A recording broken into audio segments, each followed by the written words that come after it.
ആദ്യമായിട്ട് leather find out ചെയ്ത് കഴിഞ്ഞിട്ട് അത് പർച്ചേസ് ചെയ്തിട്ട് ഒരു ബുദ്ധിമുട്ടുണ്ടായി ഒരു എന്ന് പറഞ്ഞാൽ നിങ്ങൾ ആ സ്റ്റോറി കേട്ടിട്ടുണ്ട്. അതിന്റെ സ്റ്റോറി എന്ന് വെച്ച് കഴിഞ്ഞാൽ ആക്ച്വലി ഞാൻ പറഞ്ഞല്ലോ നമ്മുടെ ഇൻഡസ്ട്രിയിലേക്ക് ആദ്യമാണ്. അപ്പൊ ഞാനിത് അവിടെയും നമ്മൾ ഗൂഗിൾ തന്നെയാണ് ആശ്രയിച്ചത്. ഗൂഗിളിൽ കയറിയിട്ട് ലെതർ ഫൈൻഡ് ഔട്ട് ചെയ്തു.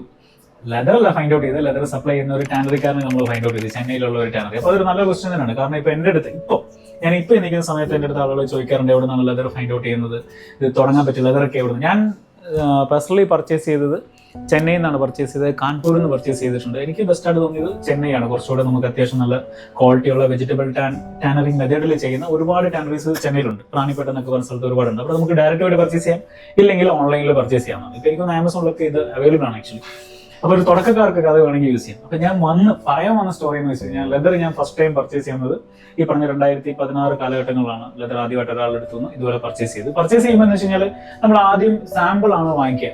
സാമ്പിൾ ഒരു ഷീറ്റ് ആയിരിക്കും വാങ്ങിക്കുന്നത്. ഒരു ഷീറ്റ് വാങ്ങിച്ചു കഴിയുമ്പോൾ അവർ നമുക്ക് കളർ കൺഫർമേഷന് വേണ്ടിയിട്ട് നമ്മൾക്ക് ഇത് തന്നെയാണോ എന്ന് കൺഫേം ആക്കാൻ വേണ്ടിയിട്ടാണ് ഈ ഒരു സാമ്പിൾ അയച്ചത്. പിന്നീട് ആ ഒരു സാമ്പിളിലായിരിക്കും നമ്മൾ പണി പഠിച്ചിട്ടുണ്ടാവുന്നതും വർക്ക് ചെയ്ത് കൊടുത്തിട്ടുണ്ടാവും ക്ലയന്റിന്.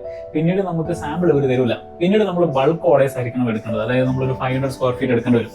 അന്നത്തെ ഒരു ചുറ്റുപാടിൽ എന്നെ സംബന്ധിച്ചൊരു 500 സ്ക്വയർ ഫീറ്റ് എന്നൊക്കെ പറഞ്ഞാൽ നമുക്ക് ചിന്തിക്കാൻ പറ്റത്തില്ല. അമ്മാതിരി എമൗണ്ട് ആവും 500 സ്ക്വയർ ഫീറ്റ് എടുക്കുക എന്നുള്ളത്. പക്ഷെങ്കിൽ അവസാനം ഞാൻ അയാളുടെ അടുത്ത് ഈ പറഞ്ഞ പോലെ തന്നെ കൈയും കാലമൊക്കെ പിടിച്ചിട്ട് ഒരു 5 തവണ സാമ്പിൾ വാങ്ങിച്ചു. 5 തവണ സാമ്പിൾ വാങ്ങിച്ചപ്പോഴും അയാൾക്ക് മനസ്സിലായി ഇവൻ ഒരു ബിഗിനറാണ്. ഇവൻ ജസ്റ്റ് സാമ്പിൾ മാത്രമേ വാങ്ങിക്കുള്ളൂ, ഇനി ഇവൻ സ്റ്റോക്ക് അതായത് ക്വാണ്ടിറ്റിയിൽ ഇവൻ ഓർഡർ എടുക്കില്ല എന്ന് മനസ്സിലായി. അപ്പൊ എൻ്റെ അടുത്ത് കട്ടായം പറഞ്ഞു, ഇനി ഞാൻ നിനക്ക് സാമ്പിൾ തരൂല്ല, ഇനി നീ ഓർഡർ പ്ലേസ് ചെയ്യുവാണെങ്കിൽ ഓർഡറായിട്ട് തന്നെ ക്വാണ്ടിറ്റിയിൽ തന്നെ ഓർഡർ ചെയ്യണം. അപ്പോൾ ഞാൻ വേറെ പലയിടത്തു നിന്നൊക്കെ ലെതർ പർച്ചേസ് ചെയ്യുമ്പോഴും എനിക്ക് ഏകദേശം ആ ഒരു ക്വാളിറ്റിയിലുള്ള അയാൾ തന്ന ക്വാളിറ്റിയിലുള്ള ഒരു സാധനം കിട്ടിയില്ല. അപ്പോൾ അയാൾ തന്നെ ആയി ഞാൻ ഡിപ്പെൻഡ്. അതായത് ഞാൻ അവിടെ നിന്ന് നോക്കുമ്പോൾ അയാൾ തന്നെയാണ് ബെസ്റ്റ്. വൺസ് ഞാനിപ്പം ചെയ്തുകൊണ്ടിരുന്ന ജോലിയിൽ ഞാൻ അവിടെ ഒരു കള്ളം പറഞ്ഞു. ആക്ച്വലി ഞാൻ ഈ ജോലി നിർത്തുകയാണ്. അതായത് ഡയമണ്ട് ഫീൽഡിൽ ഞാൻ അവിടെ സ്ഥാപനത്തിൽ ഞാൻ ചെന്ന് പറഞ്ഞു ഞാൻ ഇനി ജോലി സ്റ്റോപ്പ് ചെയ്യുകയാണ്. അപ്പോൾ അയാൾ ചോദിച്ചു എന്താണ് റീസൺ ചോദിച്ചപ്പോൾ ഞാൻ ലെതർ ക്രാഫ്റ്റിംഗ് തുടങ്ങാൻ പോകാമെന്ന് പറഞ്ഞു.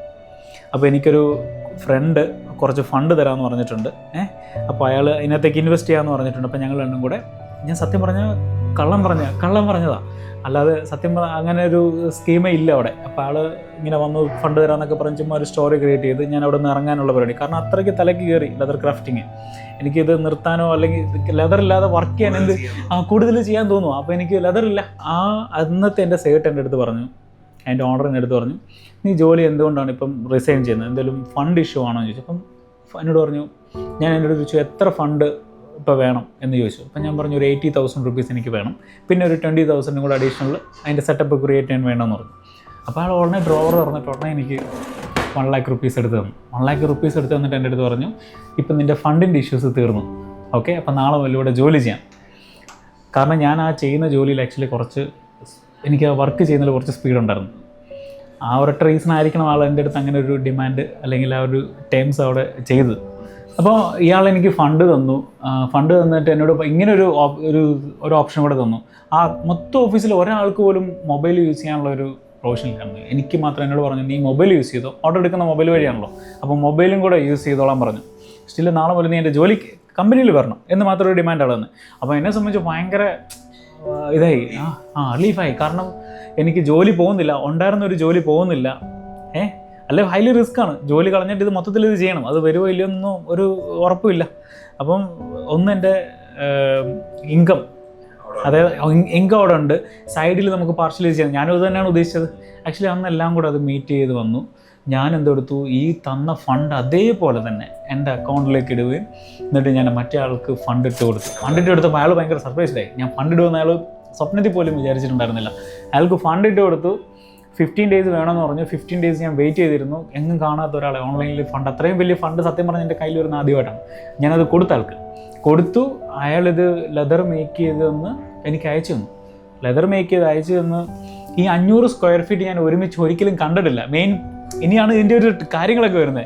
അതായത് നമ്മൾ വാങ്ങിച്ചിരിക്കുന്ന ഒരു ഷീറ്റ് 2 ഷീറ്റൊക്കെയാണ് വാങ്ങിച്ചിട്ടുള്ളത്.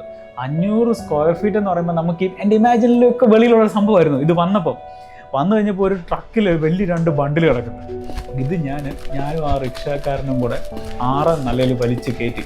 ഞാൻ അപ്പാർട്ട്മെൻറ്റിൽ 6ാം നിലയിലാണ് താമസിക്കുന്നത്. 6ാം നിലയിൽ ഇത്രയും വലിയ സാധനം ഞാൻ നോക്കുമ്പോൾ ആട്ടുകാരെ മൊത്തം നോക്കുന്നുണ്ട്. ഞാൻ എന്താണ് ഈ സാധനം മുകളിലേക്ക് പൊതിഞ്ഞ് കെട്ടിക്കൊണ്ടുവന്ന് പൊതിഞ്ഞിട്ട് കൊണ്ടുപോയി. എന്നിട്ട് ഞാനിത് ഏറ്റവും മേളിൽ കൊണ്ടുപോയി. ഭയങ്കര എക്സൈറ്റ്മെൻ്റ് ആയിരുന്നു ഇത് ഓപ്പൺ ആക്കി.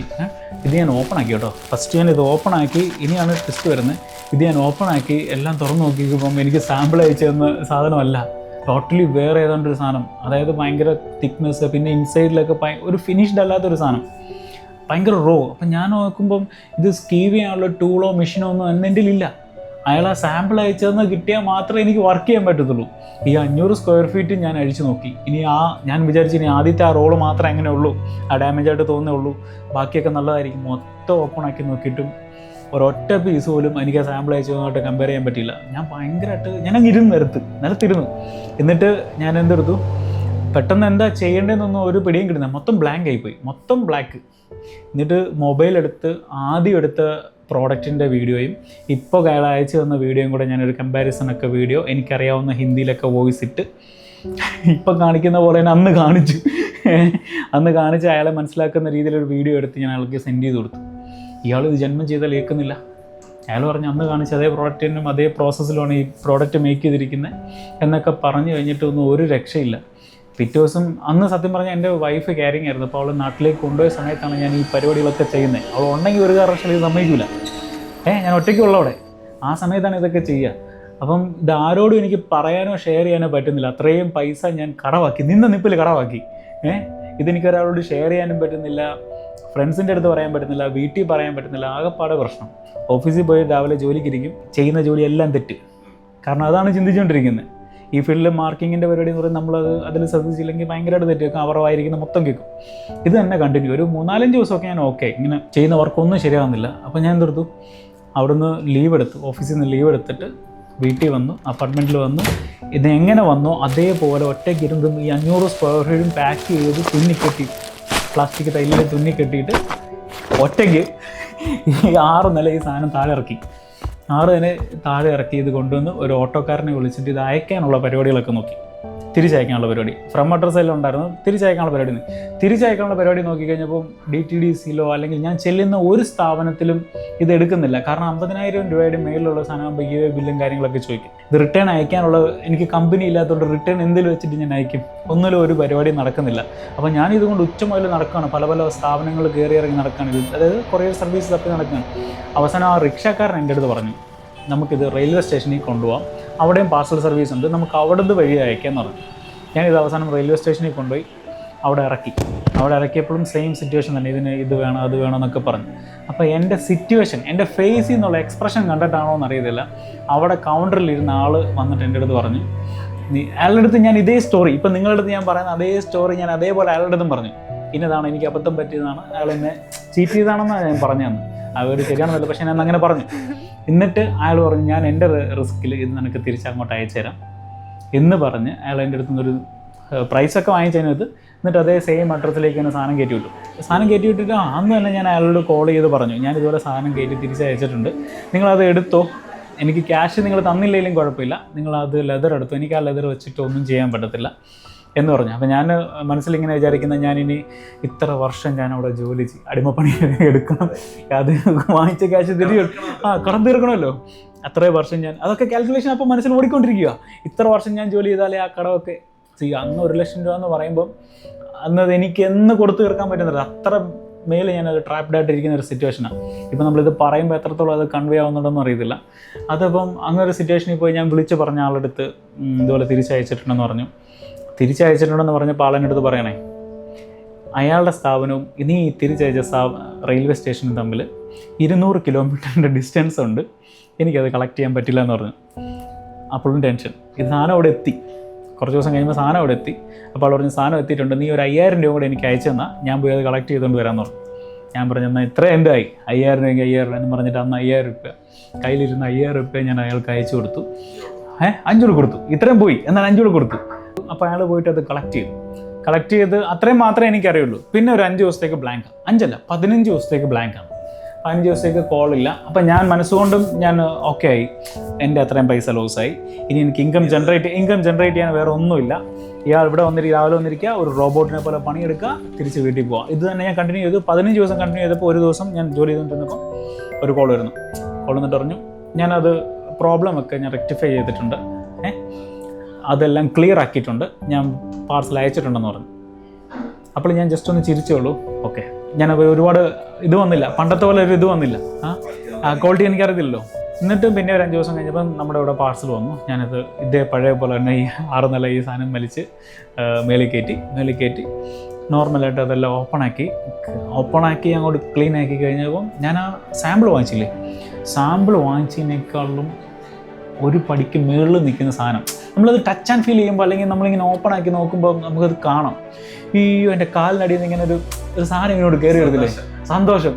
ഇനി ഞാൻ രാജാവാണ്. ഇങ്ങോട്ട് നോക്ക്, ഞാൻ ഇവിടെ ഇരിക്കുകയാണ്, 500 സ്ക്വയർ ഫീറ്റ് എൻ്റെ മുന്നിൽ കിടക്കുക, ഇഷ്ടംപോലെ. മറ്റേത് ഒരു പ്രോഡക്റ്റ് ഒരു ഷീറ്റേ വരുന്നുള്ളൂ, ഒരു പീസ് ഉണ്ടാക്കി കഴിയുമ്പോഴും ഞാൻ ആലോചിക്കും, ഇനി അടുത്ത പീസ് ഉണ്ടാക്കി എനിക്ക് ലെതർ ഇല്ലല്ലോ എന്നുള്ളൊരു ചിന്ത മനസ്സിൽ വരും. ഇതതില്ല, ഇഷ്ടം പോലെ ലെതർ, മുന്നിൽ കടൽ പോലെ ലെതർ കിടക്കുന്നു. ഞാൻ പിന്നെ ചെറുകെ അതിൽ നിന്ന് അങ്ങോട്ട് ലെതർ ക്രാഫ്റ്റിംഗ് പഠിച്ചു എന്ന് വേണേൽ പറയാം. 500 സ്ക്വയർ ഫീറ്റിലല്ല, കാരണം നമുക്ക് ഇഷ്ടം പോലെ, മറ്റേത് തെറ്റ് പറ്റാൻ പാടില്ല, അത്ര കണ്ണിങ്ങിൽ വേണം ആ സാധനം ചെയ്യാൻ. ഇപ്പോൾ ഒരുപാട് നമുക്ക് പുതിയ എക്സ്പെരിമെൻറ്റ് ചെയ്യാനുള്ള ലെതറായി. ഞാനതൊക്കെ ആളുകൾക്ക് അന്ന് ഈ പറഞ്ഞ പോലെ തന്നെ വൈകുന്നേരം വീട്ടിൽ വന്നിരുന്നിട്ട് അതിൽ നിന്ന് തന്നെ പ്രോഡക്റ്റ്, എനിക്ക് വന്നൊരു 1.5 കൊല്ലം കൊണ്ടാണ് ഞാൻ അത്രയും ലെതർ തീർത്തെ. ഒറ്റയ്ക്ക് ഇരുന്നത് മൊത്തം കംപ്ലീറ്റ് ആക്കി കേട്ടോ, ഒരിച്ചിരി പോലും വേസ്റ്റേജ് ആക്കാതെ ഞാനത് മൊത്തം കംപ്ലീറ്റ് ആക്കി. നല്ലൊരു ഇൻകം ഞാൻ അന്ന് അതിനകത്തുനിന്ന് ജനറേറ്റ് ചെയ്തു. എനിക്ക് ചെറിയൊരു ബേസ് ഞാൻ അവിടെ ക്രിയേറ്റ് ചെയ്തു ആക്ച്വലി. അത് കടമൊക്കെ ചുമ്മാ തീർത്ത്. അത് ഭയങ്കര ഒരു എന്താ പറയുക, ഇപ്പം അത് ഓർക്കുമ്പോൾ ഭയങ്കര രസകരമായിട്ടുള്ളൊരു സംഭവം. എനിക്ക് തോന്നുന്നില്ല ഇതൊരു ബിഗിനർ 500 സ്ക്വയർ ഫീറ്റ് ഒരിക്കലും വാങ്ങിക്കുമെന്ന് എനിക്ക് തോന്നുന്നില്ല. അന്ന് ഈ പറഞ്ഞ ഇപ്പം ചെറിയ പീസുകളും സാമ്പിളുകളും ഒക്കെ നമുക്ക് പലയിടത്തുനിന്ന് വാങ്ങിക്കാൻ കിട്ടും. അങ്ങനെ സംബന്ധിച്ച് ഈ പറഞ്ഞ പോലെ നമ്മളെ ഗൈഡ് ചെയ്യാൻ ഒരാളില്ലാത്തതോ, അല്ലെങ്കിൽ ഞാനിത് ചോദിച്ച് ചെല്ലുന്ന എല്ലാ സ്ഥലങ്ങളിലും എനിക്ക് വാതിൽ അടയ്ക്കപ്പെട്ടു. അതിൻ്റെയൊക്കെ സ്റ്റോറി പിന്നെ ഇതിൻ്റെ ബൈ പ്രോഡക്റ്റ് ആയിട്ട് നമ്മൾ പറഞ്ഞു പോകേണ്ടി വരും, വേറെ റൂട്ടിലേക്ക് പോകേണ്ടി വരും. ഇത് പഠിക്കാൻ ഒരുപാട് യൂട്യൂബ് വീഡിയോസ് ഉണ്ട്. പിന്നെ ഇതിൻ്റെ ബുക്കുകൾ വായിച്ചിട്ട് പഠിക്കാന്നൊക്കെ പറഞ്ഞാൽ ഭയങ്കര, എനിക്ക് പണ്ടേ പഠിക്കാൻ ഇഷ്ടമല്ല. അപ്പോൾ ബുക്കുകൾ വായിച്ചിട്ടൊന്നും ഞാൻ ഇതിനെ റെഫർ ചെയ്തില്ല. പക്ഷെ 1-2 ക്രാഫ്റ്റേഴ്സിന്റെ വീഡിയോ അവരന്ന് സ്ഥിരമായിട്ട് ഇടാറുണ്ട്. ഞാൻ അവരെ മാത്രം ഫോക്കസ് ചെയ്ത് 2 പേരെ, ഒരുപാട് പേരുണ്ട് യൂട്യൂബിൽ, ഒരുപാട് പേരെ ഫോളോ ചെയ്യാതെ 2 പേരെ മാത്രം ഫോളോ ചെയ്ത് അവർ ചെയ്യുന്ന അവരുടെ ഡെയിലി വീഡിയോസ്, അവരിട്ടിരിക്കുന്ന ആദ്യം മുതലുള്ള വീഡിയോസ് അത് റിപ്പീറ്റ് കാണുക, അതിനകത്ത് സ്റ്റിച്ചിങ്, സാഡിൽ സ്റ്റിച്ചിങ് പഠിക്കുക. ഇത് പ്രാക്ടീസ് ചെയ്യാന്ന് വെച്ച് കഴിഞ്ഞാൽ വൈകുന്നേരം ഓഫീസിൽ നിന്ന് വരിക, 1 മണിക്കൂർ കറക്റ്റ് ബ്രേക്ക് എടുക്കുക, അടുത്ത കയറി ഇരുന്ന് ഈ സാധനം പഠിച്ചെന്ന് പറഞ്ഞാൽ ഇത് ഒരു പ്രോഡക്റ്റ് ഒന്ന് ഉണ്ടാക്കി തീരാന്ന് പറയുമ്പോൾ 2 മണിയാണ്. ആ ഒരു 5 വർഷം എനിക്ക് തോന്നുന്നില്ല ഞാൻ 5 മണിക്ക് അല്ല 2 മണിക്കൊക്കെ മുമ്പ് കിടന്നുറങ്ങില്ല. ഇപ്പോൾ ഇതൊക്കെ ആൾക്കാരത് പറയുമ്പോൾ അത് വേറെ രീതിയിലാണ്. പക്ഷെങ്കിൽ അന്ന് 2 മണിക്ക് മുമ്പ് ഞാൻ കിടന്നിട്ടില്ല. പക്ഷെ അന്ന് ഉണ്ടായിരുന്ന സിറ്റുവേഷൻ എന്ന് പറഞ്ഞാൽ ആകെപ്പാടെ ഒരു ബെഡ്റൂമും ഒരു കിച്ചണും ആണ്, ഒരു ഹോളുമാണ് ഞങ്ങളുടെ ടോട്ടൽ അപ്പാർട്ട്മെന്റിനകത്ത് റൂം. ഇതിനകത്ത് ബെഡ്റൂമിനെ തന്നെയാണ് ഒരു ചെറിയ കുഞ്ഞ് ടേബിളിലാണ്, ഒരു 4x2 ഒരു ടേബിളിലാണ് ഈ Kings royal army actually start ചെയ്തത്. അതിന് താഴെ ഉണ്ട് കേട്ടോ, ഫ്ലോറിലുണ്ട്, അതിന് മുകളിലാണ് ഈ സംഭവം വന്നത്.